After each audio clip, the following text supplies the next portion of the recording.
5 golongan orang yang tidak diterima sembahyang dia.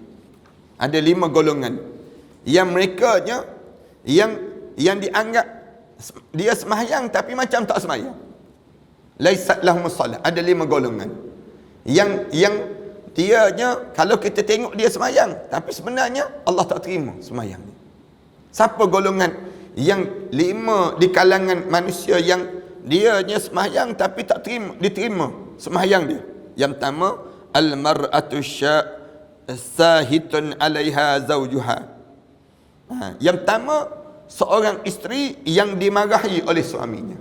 La ilaha illallah Muhammadun Rasulullah alaihi salatullah wa alihi wal ahibba. Alhamdulillahirabbil alamin wassalatu wassalamu ala asyrafil anbiya'i wal mursalin wa ala alihi wa sahbihi ajma'in. Subhanaka la ilma lana illa ma 'allamtana innaka antal alimul hakim.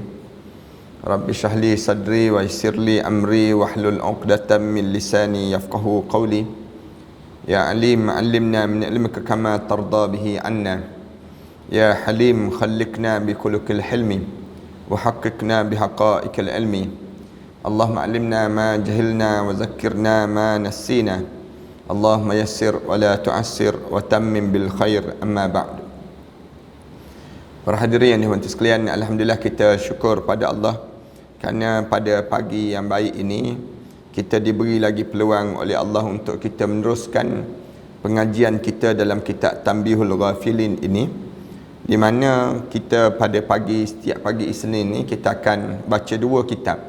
Satu kitab Tanbihul Ghafilin, satu lagi kitab Al-Azkar Imam Nawawi.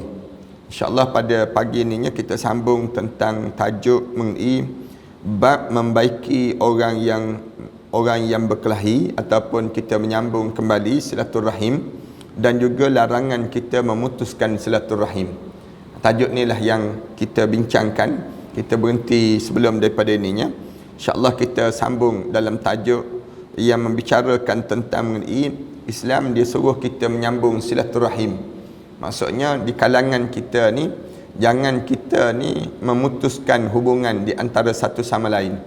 Kerana apa dia? Kerana Islam ni dia diajar dalam hidup kita ni supaya kita ni saling kuat menguat. Bukan saling jatuh menjatuh, tidak, tapi saling kuat menguat di kalangan kita ini. Bagaimana kita nak saling kuat menguat di kalangan kita ini? Maka kita diajar supaya kitanya menyambungkan silaturahim. Jangan ada di kalangan kita yang kita saling untuk nak putus di antara satu sama lain. Hari ini kita sambung. Abu Lis As-Samarqandi meriwayatkan dengan sanadnya daripada Abu Ayyub Al-Ansari radhiyallahu anhu berkata, Rasulullah sallallahu alaihi wasallam bersabda. Abu Ayyub ni di antara sahabat Rasulullah sallallahu alaihi wasallam yang dia tak wafat di Madinah, tapi dia wafat di kota Konstantinopel. Ini maknanya tempat yang dia wafat tu, Abu Ayyub Al-Ansari ni dekat dengan kota Konstantinopel. Kerana dia di antara orang yang bila dia dengar hadis Rasulullah sallallahu alaihi wasallam sebut sebaik-baik tentera yang membuka kota Konstantinopel, sebaik-baik pemimpin yang membuka kota Konstantinopel. Lalu dia berusaha lah, Abu Ayyub Al-Ansari ni dia berusaha untuk dia menjadi di antara orang yang boleh membuka kota Konstantinopel itu. Tapi bila dia pergi itu umur dia 82 tahun dah. Perang. Waktu mana dia perang tu kemudian dia akhirnya syahid di kota Konstantinopel, di kaki kota Konstantinopel itu. 82 tahun lah. Tempat kita ni 82 tahun duduk kat rumah dah, tak berjalan ke mana dah kita ni. Abu Ayyub Al-Ansari dia sebut, aku dengar Rasulullah sallallahu alaihi wasallam sabda.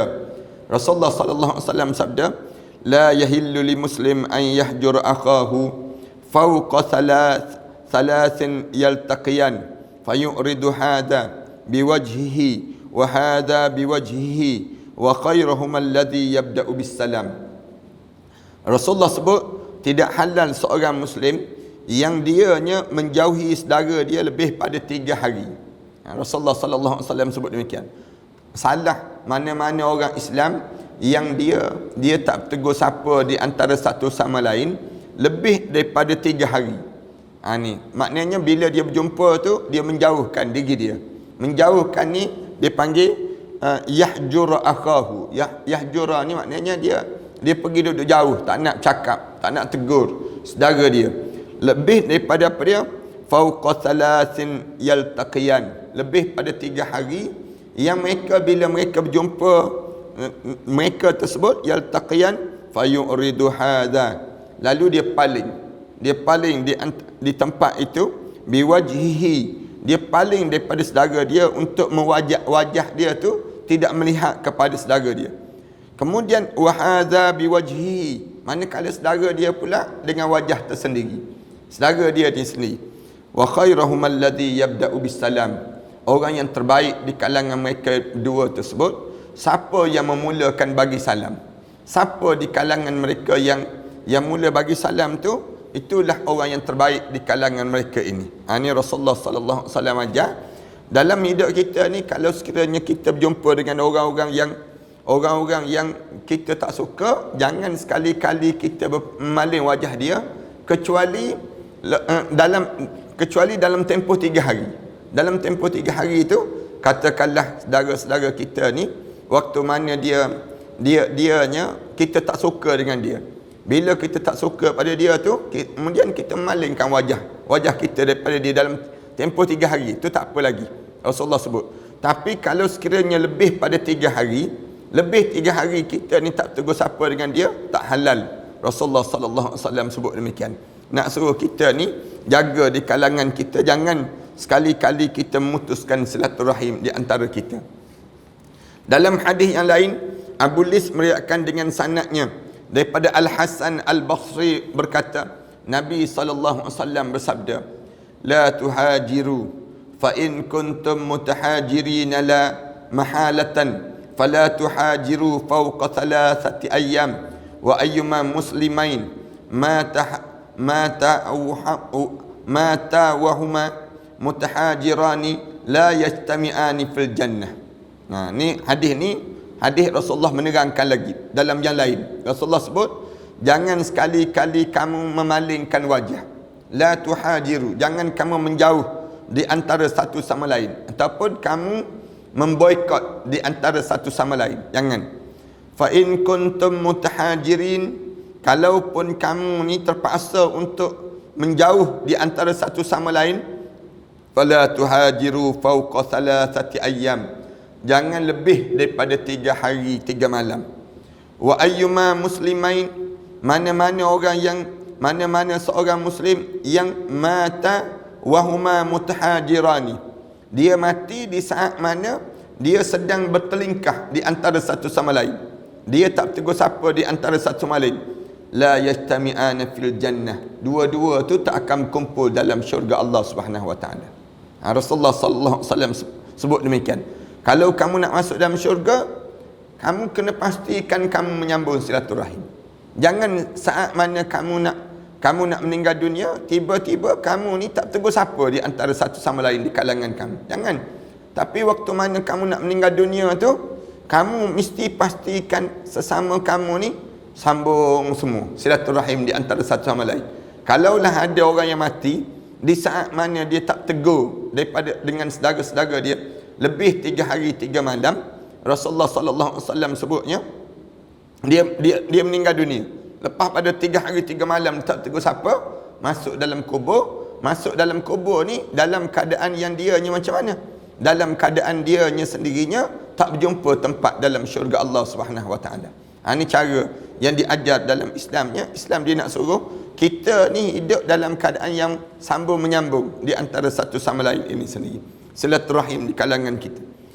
Abu Lis meriwayatkan dengan sanadnya daripada Anas bin Malik radhiyallahu anhu berkata, Rasulullah sallallahu alaihi wasallam bersabda, Rasulullah sebut, inna lillahi ibadan yudha'u lahum yaumal qiyamah munabira min nuri laisu bi anbiya wala syuhada yaghbituhumul anbiya wasyuhada faqalu man hum ya Rasulullah, qala hum mutahabbuna fillah.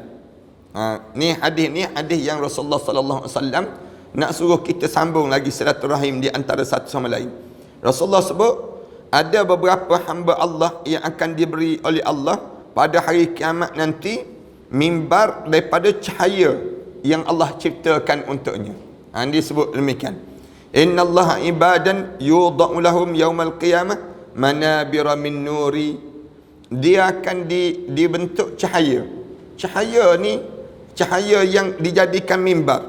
Laisu bi anbiya wala syuhada. Mereka bukan nabi dan mereka bukan juga orang mati syahid. Dia dapat cahaya di akhirat Allah nanti. Ni disebut demikian. Yaghbituhumul anbiya. Dia pula dan bukan orang mati syahid. Mereka ni sehingga mereka diinginkan oleh para nabi dan orang mati syahid. Nak sebutnya mimbar untuk mereka ni dalam syurga Allah, bercahaya mimbar tersebut yang tempat dia dalam syurga Allah Subhanahu Wa Taala.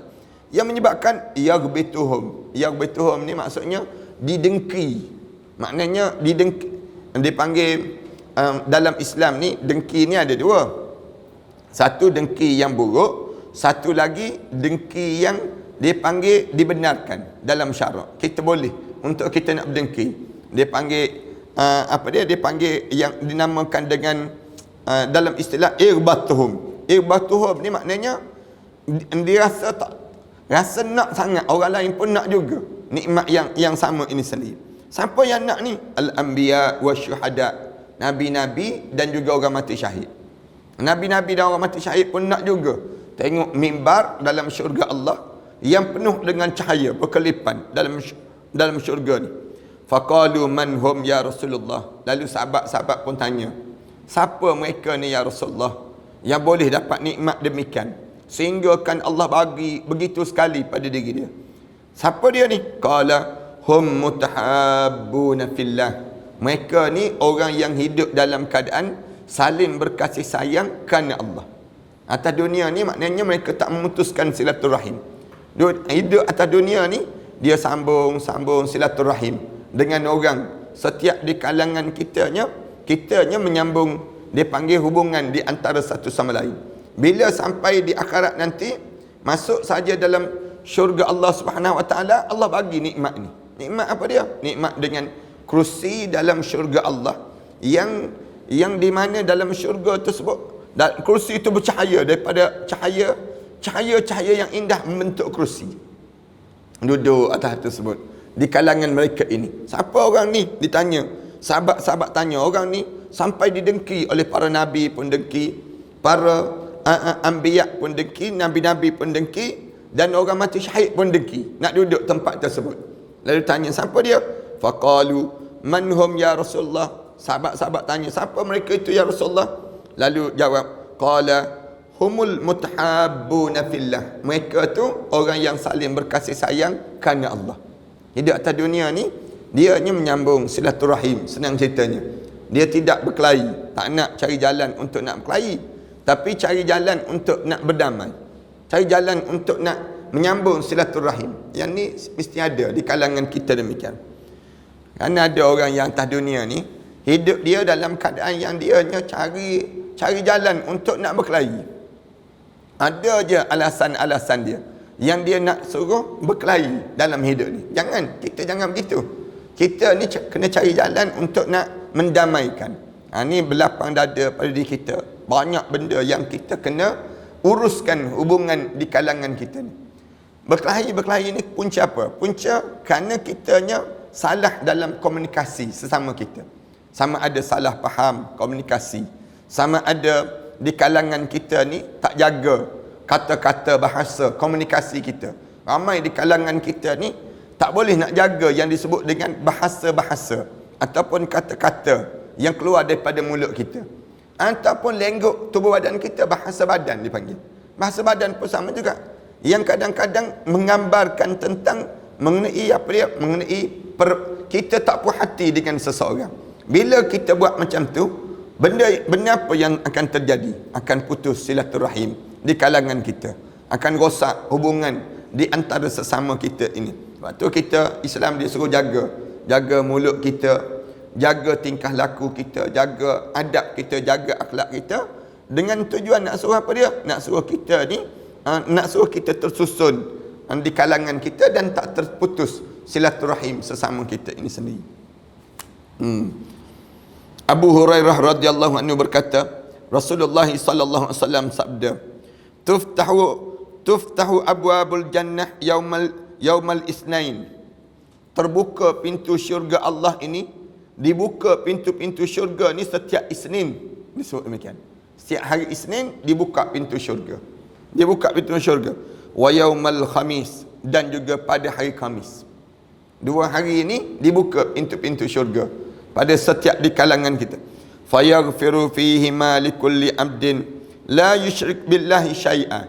Lalu maka diampunkan di dalamnya tiap-tiap hamba yang tidak menyekutukan Allah walaupun sedikit sekalipun. Allah akan ampunkan dosa. Pada hari-hari Isnin gini, orang yang minta ampun pada Allah, Allah ampunkan dosa dia. Kemudian demikian juga pada hari Khamis. Siapa-siapa yang rajin minta ampun pada Allah, Allah ampun dosa dia ni. Semua dengan syarat la yusyriku billahi syai'a. Dia tidak syirik pada Allah walaupun sedikit pun. Illa rajulun kanat bainahu wa baina akhihi syahna. Kecuali orang yang tak diampunkan dosa oleh Allah, dua yang tidak diampun.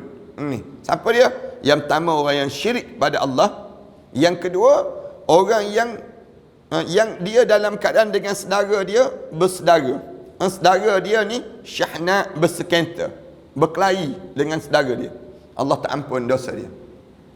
Kalau dia dengan saudara-saudara dia, kawan-kawan dia berkelahi, tak tegur siapa di antara satu sama lain. Fayuqal, lalu dikatakan pada mereka, unzuru hadaini hatta yastalihan. Lalu disebut pada malaikat-malaikat ni, nantikan kedua orang ini sehingga dia berdamai. Tunggu orang macam ni kamu tunggu. Wahai malaikat-malaikat, kamu tunggu orang yang jenis macam ni. Nak ampunkan dosa dia sehingga bila? Yastaliha, sehinggalah mereka berdua tu berdamai. Kalau mereka berdua berdamai, kamu ampunkanlah, kamu masukkanlah mereka ke dalam syurga Allah. Fa idza rufi'a amala mutasarimaini fawqi thalathin rudda. Dan apabila dinaikkan amal orang yang berkelahi tadi, amala mutasarimaini, orang yang berkelahi di antara satu sama lain tu lebih daripada 3 hari 3 malam, maka ditolak amalan dia. Mana-mana orang yang tak tegur siapa di kalangan kita ni yang memutuskan silaturahim lebih 3 hari 3 malam, pas 3 hari 3 malam tu tak tegur juga di antara satu sama lain, bila naik saja amalan dia menghadap depan Allah, ditolak terus di sisi Allah amalan yang dibuat tadi. Kerana apa dia? Kerana dia tidak tegur siapa di antara satu sama lain lebih daripada 3 hari 3 malam. Lebih 3 hari 3 malam je, maknanya kamu ni dalam keadaan kamu ni sengaja pada diri kamu membiarkan di kalangan kamu ni berkelahi. Akhirnya bila kamu sembahyang, kamu buat amalan-amalan tertentu dalam hidup kita ni, kita ni bersedekah, kita puasa sunat, naik menghadap depan Allah, tak diterima amalan kita ni, ditolak amalan kita kerana kitanya tidak menyambungkan silaturahim tadi, memutuskan silaturahim tadi. Nak sebutnya jagalah kita ni, jangan sampai peringkat kita ni berkelahi sama-sama kita. Yang untung siapa bila kita berkelahi? Yang untungnya musuh Islam. Musuh Islam ni dia nak sangat orang kita ni tak tegur siapa. Dia nak sangat. Siapa musuh Islam ni? Syaitan, musuh Islam. Syaitan dia benci sangat dengan orang Islam. Hidup ni dia tak benci pada orang kafir. Syaitan dia tak benci pada orang munafik, dia tak benci. Tapi yang dibenci sangat oleh syaitan siapa dia? Orang mukmin, orang yang menyambung silaturahim. Syaitan tak suka. Siapa lagi yang tak suka kita ni? Kita menyambung silaturahim, orang kafir. Orang kafir ni tak suka dengan orang Islam. Orang Islam yang penuh dengan kesepaduan di kalangan orang Islam. Bila orang Islam satu padu di kalangan orang Islam, menyebabkan apa dia? Menyebabkan kalahlah orang bukan Islam. Orang suatu Allah Subhanahu Wa Taala sebut dengan jumlah yang sikit je. Kita ni jumlah sikit je mampu mengalahkan jumlah yang ramai. Bila apa? Bila kita bersatu padu. Kalau kita bersatu padu je, walaupun sikit, Allah bagi kemenangan. Tapi kalaulah kita ni jumlah yang ramai, bersatu padu, lagilah menang dalam hidup kita. Tapi yang kita kalah ni punca apa dia? Punca kita ni tak boleh menjadi satu kesatuan. Saling nak bertengkar di kalangan kita. Saling tak boleh nak mengalah di kalangan kita. Bila saling tak boleh nak mengalah, menyebabkan di waktu ini yang untung syaitan, yang untung orang kafir. Orang kafir. Siapa lagi yang untung dengan perbalahan kita? Orang munafik. Orang munafik yang menunggu-nunggu saat mana hancur dan kalahnya orang Islam ini. Orang munafik dia tak suka orang Islam menang. Dia nak suruh siapa yang menang? Orang kafir menang. Itu cara mereka demikian. Jadi kita dalam hidup kita ni, jangan bagi ruang, jangan bagi peluang pada syaitan menang, orang kafir menang, kemudian orang munafik menang. Jangan. Siapa lagi yang nak suruh kita ni suka berkelahi? Hawa nafsu yang buruk. Hawa nafsu yang buruk. Saya nak sebut sikit, hawa nafsu yang buruk ni siapa? Kalau istilah orang Melayu kita panggil qarin, dia panggil. Qarin yang jahat. Dalam hidup kita ni dia dibentuk, qarin itu dibentuk melalui amalan kita. Ada orang tanya, qarin tu apa dia ustaz? Qarin ni. Dalam kita ni kan ramai kan. Rasulullah sebut setiap di kalangan kita dilahirkan dengan keadaan adanya qarin. Semua di kalangan kita ni lahir dalam keadaan qarin. Sahabat-sahabat tanya Rasulullah, bahkan kamu ke ya Rasulullah ada qarin? Rasulullah jawab, ya, tapi qarin aku telah diislamkan oleh Allah. Sebab tu Rasulullah tak buat salah dalam hidup Rasulullah. Rasulullah ni, Nabi ni, dia tak buat benda yang keji. Kenapa? Kerana manakala kita ni membentuk qarin yang baik. Qarin yang baik kita ni apa dia? Qarin yang baik ke qarin yang jahat ni amalan. Amalan kita ni terbentuk dengan apa dia? Amalan dalam hidup kita ni. Bila kita ni jaga dalam hidup kita ni, kita jaga amalan kita ni, maka qarin kita ni pun jadi baik. Jadi bagus je pada diri. Kalau kita tak jaga amalan dalam hidup kita ni jadi dalam keadaan yang kita ni buruk, amalan kita. Kita ni tak jaga, qarin kita ni pun jadi jahat. Sebab tu qarin yang jahat ni, dia nak sangat tuan dia berkelahi. Kadang-kadang kan kita meninggal dunia dah. Bila kita meninggal dunia dengan suara dalam rumah, dengan suara sebiji orang yang meninggal dunia tu. Itu maknanya apa dia? Qarin. Qarin yang masih lagi hidup. Amalan dia tu masih lagi dia hidup. Ada tengah-tengah alim ulama sebut, berapa lama amalan dia ni hidup? Selama mana dia disoal dalam kubur. Dia sebut demikian. Lama mana dia disoal dalam kubur. Ada yang jawab, selama mana amalan dia ni hidup? Selama lebih kurang 3 hari. Alim ulama sebut demikian. Ada yang jawab, selama lebih kurang 7 hari. 7 hari. Ada yang jawab, selama 21 hari. Amalan tu hidup. Duduk atas kubur. Masing-masing dipanggil qarin. Qarin inilah yang qarin datang daripada mana? Amalan kita. Kalau kita bentuk jadi amalan yang baik dalam hidup kita, kita jaga amalan kita ni, qarin kita pun jadi baik. Kalau kita ni bentuk amalan yang buruk, depan orang baik, belakang orang buruk pada diri kita, di waktu tersebut dia akan bentuk jadi buruk juga dalam kehidupan kita ini sendiri. Sebab tu qarin kita ni, amalan kita lah yang kita sentiasa bentuk pada hari ini. Sebab bila kita solat, tiap kali mana kita solat, kita baca dalam hadis Rasulullah sallallahu alaihi wasallam sebut, solat ni akan keluar daripada tubuh badan kita. Bila kita selesai saja kita solat ni akan keluar, solat ni akan sebut apa dia? Dayya'akallahu kama dayya'tani. Mudah-mudahan Allah sia-siakanlah amalan kamu sebagaimana kamu telah mensia-siakan pada kami. Demikian juga dengan apa dia? Demikian juga yang disebut dengan kalau kita solat dengan khusyuk, solat kita ni akan sebut hafazakallahu kama hafaztani. Mudah-mudahan Allah jaga kamu sebagaimana kamu telah jaga kami. Itu benda yang dilakukan dalam hidup kita ni. Kita diajar supaya apa dia? Pastikan jangan bagi menang makhluk-makhluk ni. Siapa makhluk ni? Orang kafir jangan bagi menang. Kemudian syaitan jangan bagi menang. Kemudian apa dia lagi? Orang munafik jangan bagi menang. Siapa lagi yang jangan kita bagi menang pada dia? Dipanggil satu lagi, hawa nafsu kita, amalan kita ni. Amalan kita yang buruk. Amalan yang buruk ni jangan bagi dia menang pada diri kita. Amalan yang buruk ni dia akan membentuk diri seseorang. Biar amalan yang baik yang menang, tak apa. Amalan yang baik ni mengajak diri kita buat benda yang baik. Dia panggil qarin yang baik, dia akan dekatkan kita kepada Allah Subhanahu Wa Taala. Manakala qarin yang buruk, dia akan jauhkan kita daripada Allah Subhanahu Wa Taala. Hawa nafsu dipanggil demikian. Di antara bendanya yang disebutnya sampai peringkat tak diterima amalan kita. Bila kita memutuskan silaturahim. Sebab apa amalan tidak diterima di sisi Allah? Kalau kita tanyalah, kenapa amalan-amalan ni tidak diterima di sisi Allah? Antara sebab kenapa dia memutuskan silaturahim. Bila memutuskan silaturahim, tak tegur siapa, tak cakap, tak endah di kalangan kita ada je kita berkelahi, maka amalan kitanya lebih pada 3 hari 3 malam je. Rasulullah sallallahu alaihi wasallam sebut, bila naik saja fa idza rufi'a amala mutasarimaini, bila diangkat saja amalan orang yang saling bertelagah di antara satu sama lain ini, fauqa salasin, lebih pada 3 hari, rudda, ditolak amalan yang dilakukan itu sendiri.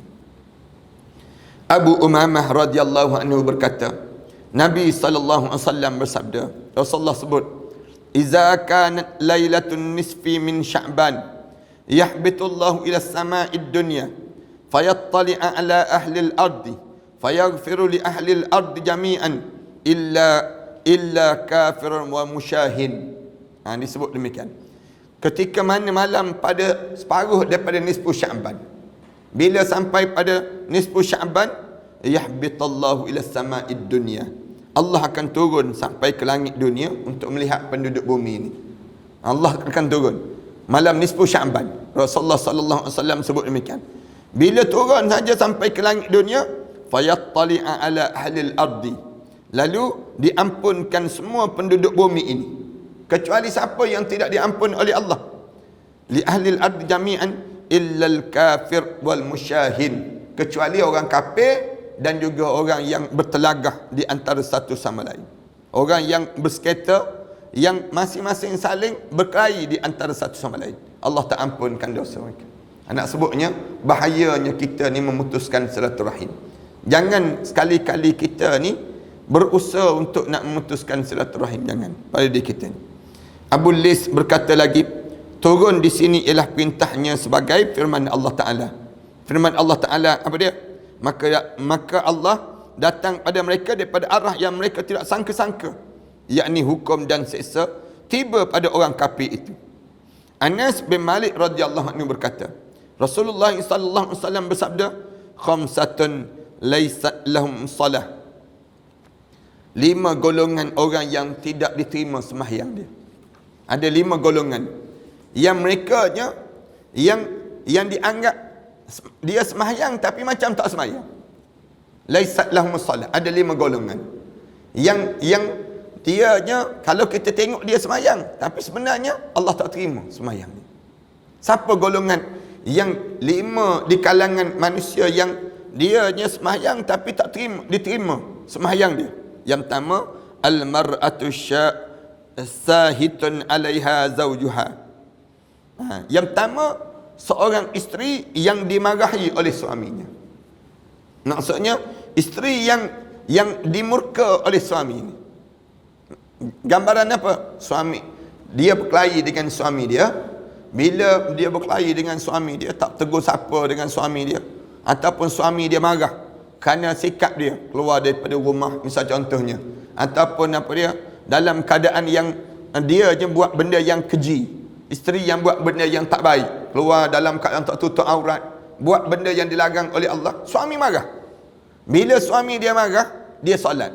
Terima ke solat dia? Tak terima di sisi Allah. Allah tak terima ibadah solat. Tapi jangan pula lepas pada ni tak solat pula. Kenapa tak solatnya?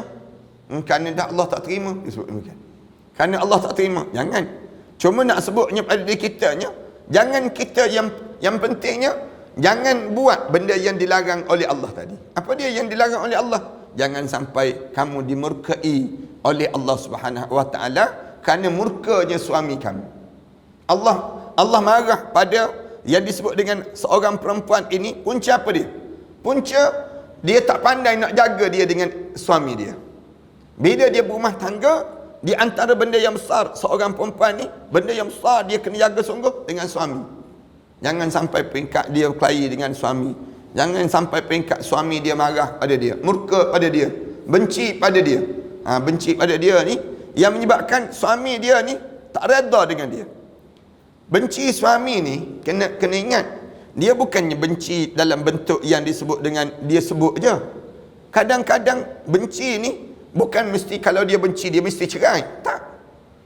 Dalam Islam dia disebut demikian. Bukannya bila dia seorang suami dia benci pada isteri dia, maka nak buat macam mana? Cerai ya. Disebut demikian. Tak. Tapi dia benci itu dengan PA perangai. Dia benci satu benda, tapi yang lain dia boleh terima. Itu kaedah dia.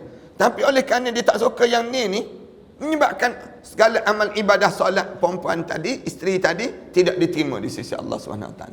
Itu yang pertama yang kita kena jaga sangat pada diri kita ni. Yang kedua, wal abdul abiku min sayyidihi. Yang kedua, siapa yang tidak diterima solat dia? Hamba sahaya yang lari daripada majikan dia.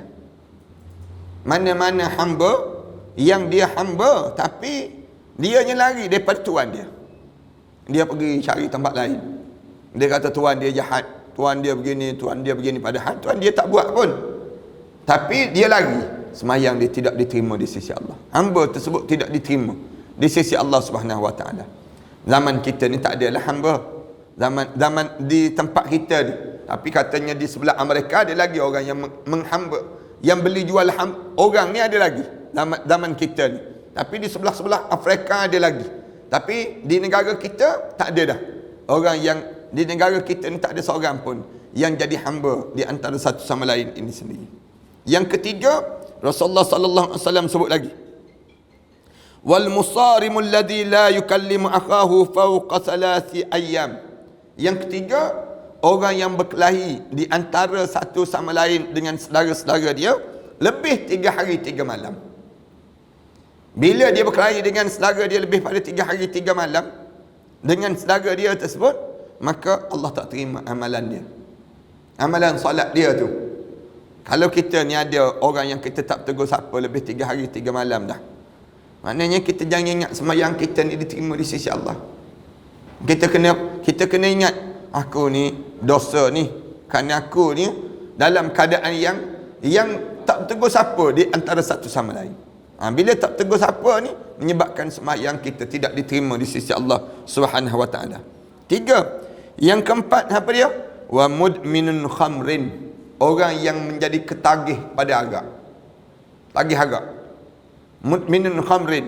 Orang yang ketagih arak ni kena ingat-ingat. Tagih arak ni termasuk dengan apa dia?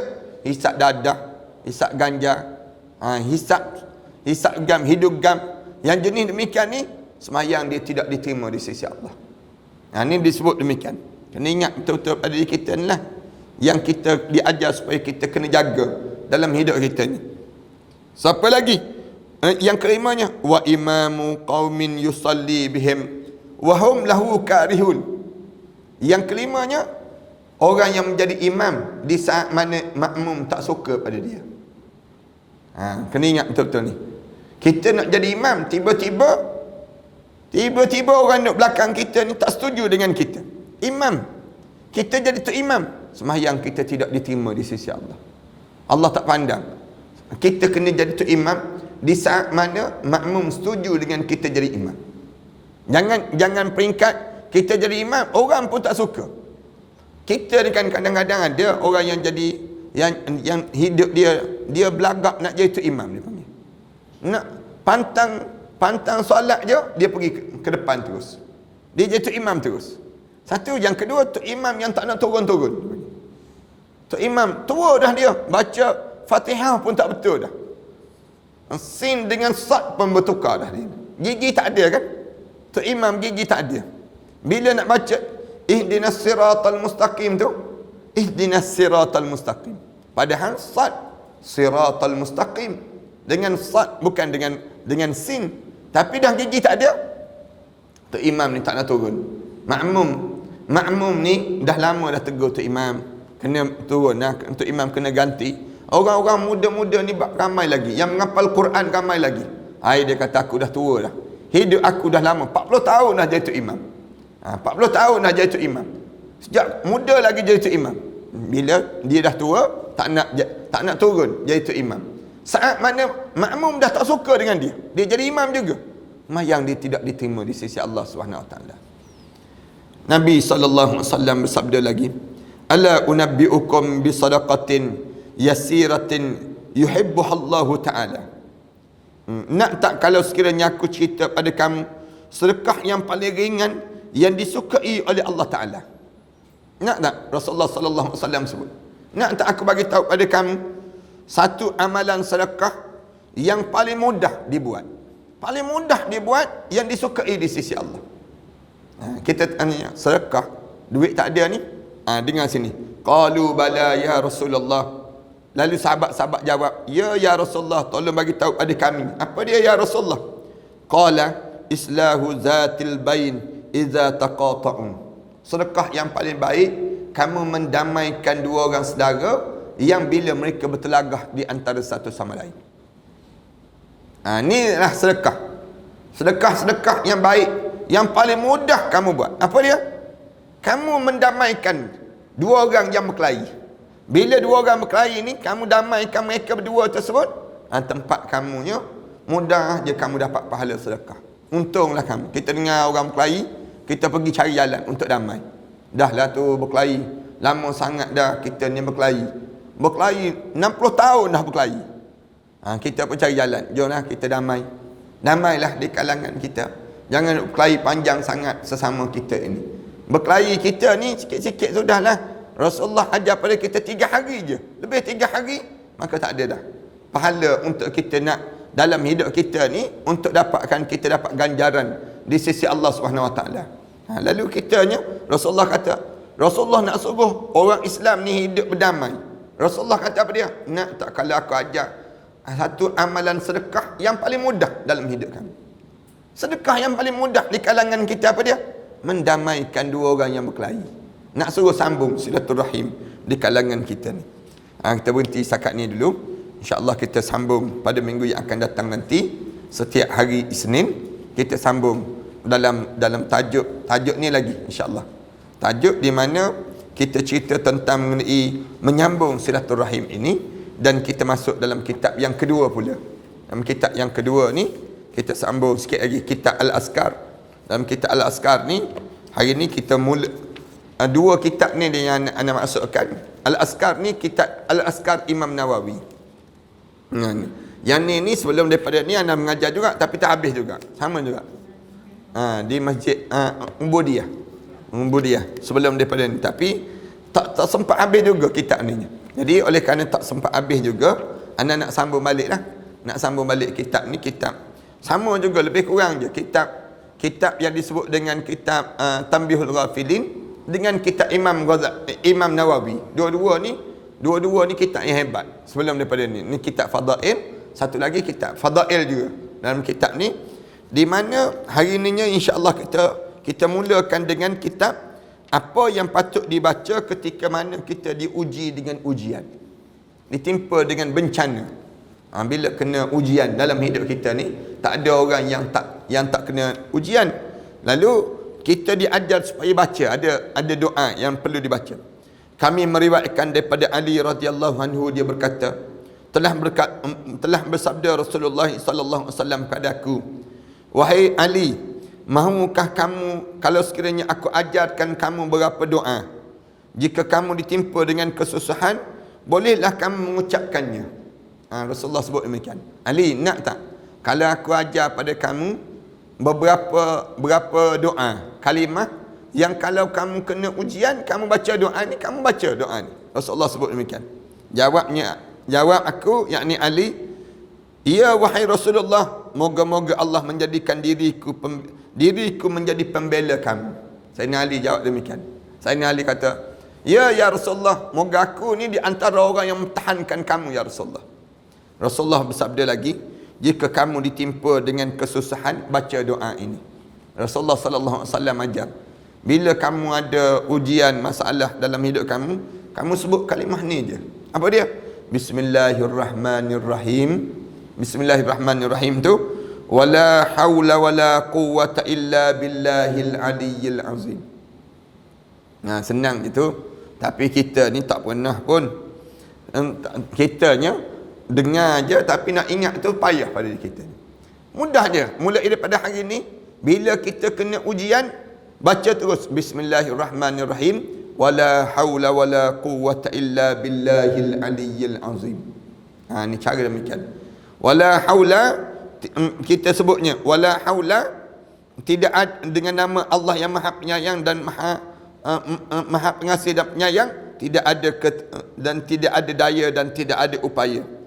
Wala haula wala quwwata illa billah, melainkan dengan pertolongan Allah. La haula wala quwwata illa billah al-aliyyil azim, yang maha mulia, maha tinggi dan juga maha agung. Lalu Rasulullah sallallahu alaihi wasallam sebut, fa innallaha ta'ala yasrifu biha ma syaa min anwa'il bala.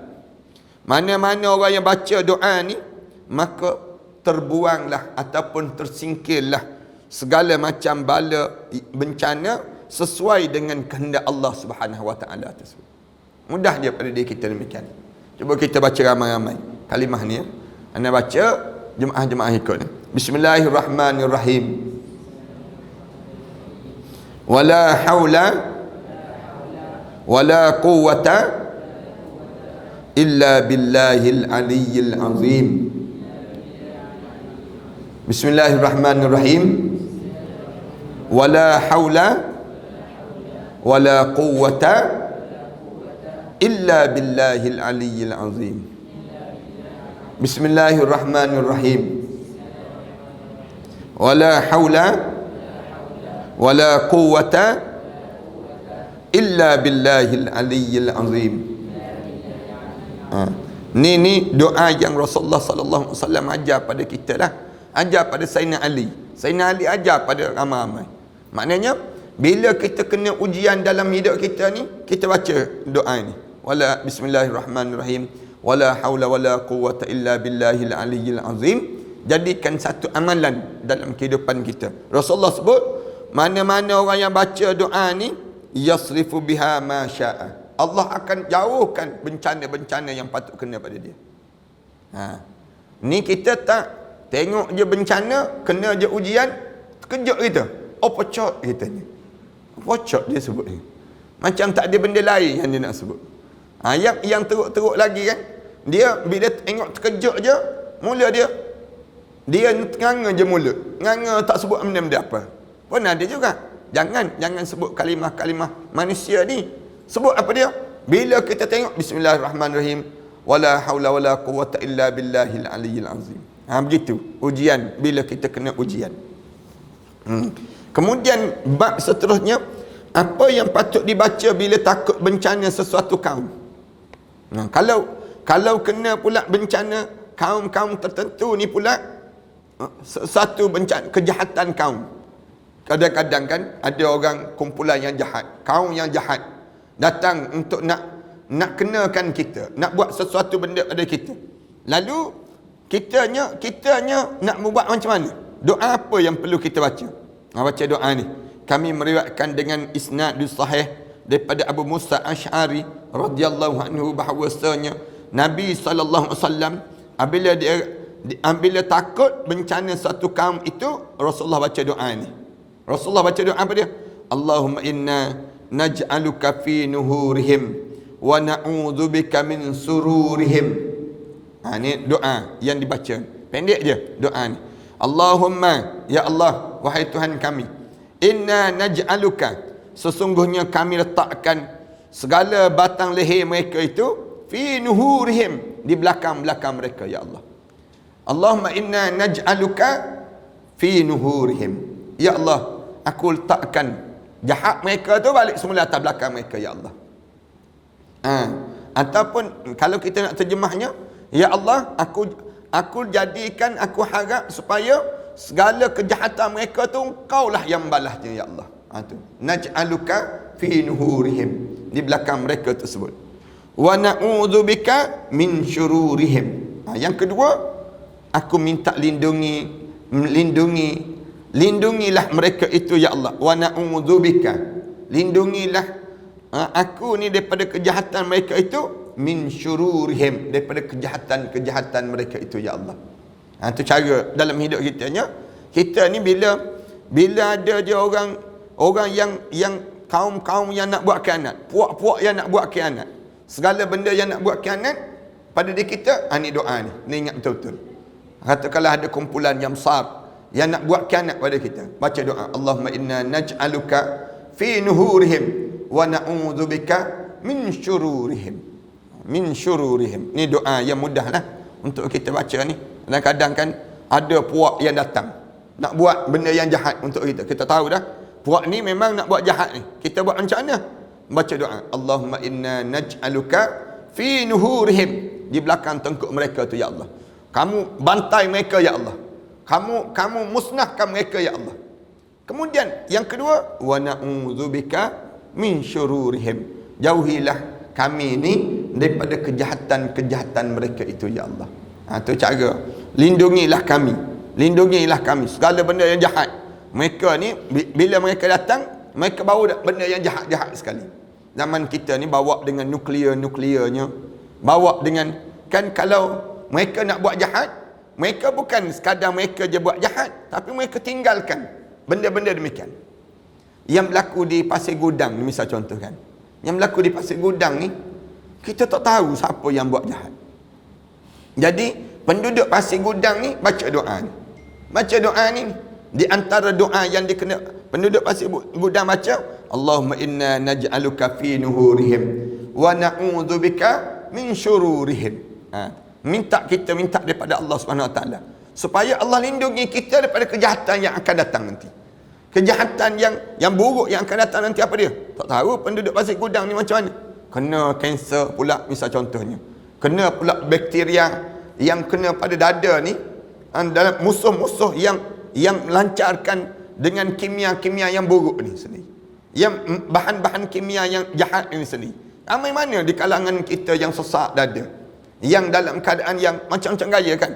Jadi penduduk Pasir Gudang ni nak buat macam mana? Baca doa ni, Allahumma inna naj'aluka fi nuhurihim wa na'udzubika min syururihim. Ni kalimah-kalimah yang kita sentiasa sebut. Kerana jahat orang ni kita tak tahu nak buat macam mana. Bila orang nak buat jahat pada kita ni, siapa yang boleh lindungi kita? Tak ada orang lah yang boleh lindungi kita. Rasulullah sebut yang boleh lindungi kita ialah yang disebut dengan doa-doa kita kepada Allah Subhanahu Wa Taala. Kita minta dengan Allah Subhanahu Wa Taala. Dua. Yang ketiga, apa yang patut dibaca jika kita takut dengan orang yang lebih berkuasa daripada kita. Kalau kita berjumpa dengan orang yang jauh lebih hebat daripada kita, kuasa dia jauh lebih tinggi daripada kita, nak baca apa dia? Kami meriwayatkan daripada Abu Umar radhiyallahu anhu, dia berkata, telah bersabda Rasulullah sallallahu alaihi wasallam, jika kamu rasa takut terhadap seorang penguasa ataupun sebagainya, kamu ni ada rasa takut dengan orang yang ada kuasa, bila dia ada kuasa, dia nak buat jahat pada kamu. Kita nak buat macam mana? Orang yang ada kuasa, dia nak buat jahat pada kita. Nak buat macam mana pada kita? Maka baca doa ni. Doa ni kena baca. Doa apa dia? La ilaha illallahul halimul hakim. Ni cara diajar. La ilaha illallahul halimul hakim. Subhanallah Rabbis samawati sab'i wa Rabbil arshil azim. Subhanallah Rabbis samawati sab'i wa Rabbil arshil azim. La ilaha illa anta azza jaruk wa jalla sa'nuk. Rasulullah sallallahu alaihi wasallam sebut demikian. Panjang. Nak salin tak sempat. Ni di antara doa kita. Mudah je. Mula-mula sebut la ilaha illallahul halimul karim. Halimul hakim. Halimul karim ni bila dekat nak mati. Bila dekat nak mati, halimul karim. La ilaha illallahul halimul karim. Tapi yang ni bila kita berjumpa dengan orang besar, dia besar pada kita, Allah, kita takut dengan dia. Tengok. Nak buat macam mana? La ilaha illallahul halimul hakim. Ingat demikian. Mula-mula sebut la ilaha illallahul halimul hakim. Tidak ada Tuhan yang melainkan Allah yang Halim, yang lemah lembut, Hakim, maha bijaksana. Itu mudah dipanggil demikian. Kemudian sambung sikit lagi. Yang kedua, Subhanallah Rabbis samawat. Maha suci Allah, Tuhan kepada penjaga langit, 7 petala langit. Subhanallah Rabbis samawat. Tuhan yang penjaga langit, Rabbis samawat. Kemudian as-sab', langit 7. Rabbis samawat, langit yang 7 langit. 7 petala langit. Allah Subhanahu wa taala raja kepada segala kerajaan langit. Wa rabbil arsy, dan Tuhan pada penjaga arasy. Arasy Allah. Allah cerita dalam ayat Quran, sentiasa Allah cerita tentang arasy dia. Ni dipanggil jatah kemahkotaan dia. Allah Subhanahu wa taala, sebagaimana kita tengok lambang Malaysia misal contoh. Lambang apa dia? Matan. Ni dipanggil lambang. Lambang bagi Allah Subhanahu wa taala, yang Allah Subhanahu wa taala dia nak tunjuk apa dia? Arasy dia. Kadang setengah-setengah kan, raja-raja kan, kalau kita pergi ke istana raja-raja, dia tunjuk lambang dia. Tunjuk lambang istana. Lambang istana negara. Kita tahu ni lambang negeri ni. Ni lambang tu. Allah dia nak tunjuk lambang dia, Rabbil Arsy, Tuhan penjaga arasy.